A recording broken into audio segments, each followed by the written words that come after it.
Hello and welcome to my Banjo-Tooie glitch compilation. I'm very excited and happy to show you all of the fun and amazing tricks and glitches I recorded for you in this video.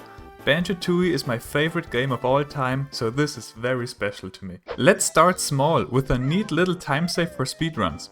Quick dives. In Banjo-Kazooie, you did a quick dive by falling into water doing your switching back from talent rod animation.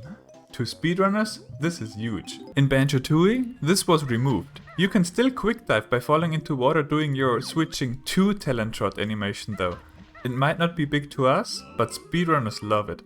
The really insane time saves come with the next one though.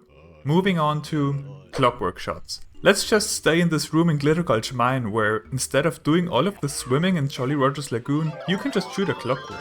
In Hailfire Peaks, you can get the train station Jiggy with a clockwork shot, saving an enormous amount of time. We're talking about many minutes here. Of course, not everything is just about time saves. Doing this is also crazy fun. I recommend trying it. Succeeding at this feels amazing. There are a lot of clockwork shots like these. Sometimes a clockwork can't achieve anything in the loading zone though, and we would need Banjo. Well, good thing we can do that. We can use clockworks and then leave the loading zone with Banjo and Kazooie, thanks to a very interesting glitch. If you enter a loading zone with a clockwork, then the game's focus is on the clockwork, and therefore you will leave the loading zone with it as well. If, however, you enter a loading zone and while doing that, switch the game's focus back to Banjo and Kazooie by taking damage, you will leave the loading zone with Banjo and Kazooie. It's super awesome and can save a lot of time. In Pterodactylon, for example, you can, thanks to this, skip all of the dinosaur transformations completely. And it's also super fun to do. You get the burgers and if you have the claw climber boots, then you just go back up with those. And if you don't, then you can do this fancy maneuver here and get back up anyways. You can also use this in order to enter Grunty Industries without the train, though the timing is pretty tight and you can instead just go around and shoot a clockwork through this door crack. Next, the Beak Barge grabs. If you shoot an egg and while doing so mash B to perform an additional Beak Barge, you can grab things in a very unintended way through walls. In Grunty Industries, there is a certain room with tons of very fun, impressive and time-saving glitches. This room is just insane. Basement waste disposal. So what's intended is, you swim through this tunnel from Jolly Roger's Lagoon to get the Jinjo, squeeze through this tiny hole here with single Banjo and Hailfire Peaks for this Jiggy, go all the way around here for this Jiggy, and use Banjo's sack pack for that Jiggy over there. Wow, but you could instead just do this. First we do a clockwork shot for the Jiggy here.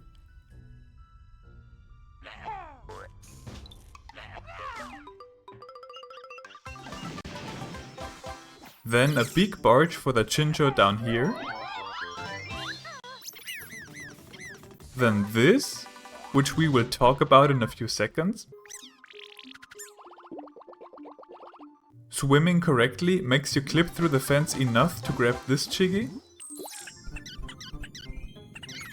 And to finish all of this, another Beak Barge grab. Oh, and if you haven't pressed this button yet, which you usually reach coming from Jolly Roger's Lagoon, then you can still press it now by doing this clockwork shot here. This room is amazing. If you do want to use single Banjo, I have 5 more for you even. Banjo can grab this Jinjo with his backpack and raising the water, just drop from the ledge while activating his sack pack. Oh, and Shack Pack works as well. And we can grab this Jiggy with single Banjo too. Now that he's done here, Banjo can leave and go straight to Hailfire Peaks. And then, one more thing I find rather peculiar. Despite it looking like a Banjo only button, Banjo and Kazooie can use it together. But the Beak Barge is a tiny bit faster, so that's why speedrunners do it. And before we talk about ignoring harmful liquids, this one. This was already in Banjo-Kazooie and it's still in Banjo-Tooie. You will never ever take fall damage in this I just beak busted but haven't landed yet animation. Now, a big one.